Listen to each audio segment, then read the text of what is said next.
गाँ लोक गोड़े गोड़े कामुड़ी बिलुआ कामुड़ी रक्ताक्त कर दौछि।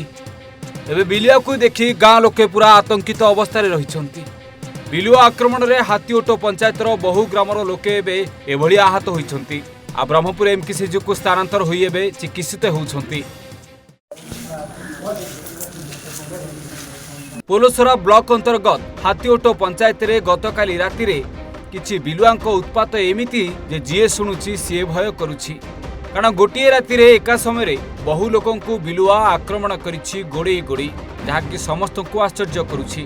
उक्त पंचायतर प्राणदेवपुर ग्रामर 7 ରୁ 8 लोकंकु कामुड़ी देइथिया बेले ठीक किछि घंटा परे हाथीओटो ग्रामर किछि लोकंकु कामुड़ीबा सह जेमेदेवपुर ग्रामरे मध्य सेही अवस्था।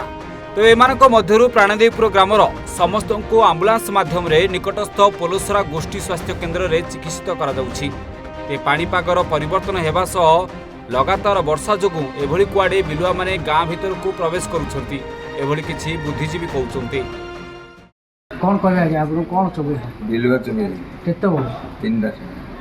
अच्छा मेडिकल गले हां मेडिकल जाई पोलोसरा जाई केते गुडे लोक चबे लोक आमर ए 3 खंड गाँव अति कम रे 20-25 खंड हो। कौन कहबा चाह कौन आले साहाय्य करी हम तकलीफ भोग। एणु किछि दिन लोक माने रात्र समय रे पदा को बाहरिले टर्च और किछि बाड़ी साहाय्य रे बाहर को बाहरिबा पई सचेतन करा जाउछि। बिलुआ केते बोले चबे 3टा बेले राती 3टा बेले। अच्छा कौन मेडिकल रे चिकित्सित हेले हां सकाळ जाई मेडिकल केते जण को काम आम गाँव में 15-10 लोग हाथीओटो जमाने आम पंचायत कौन कह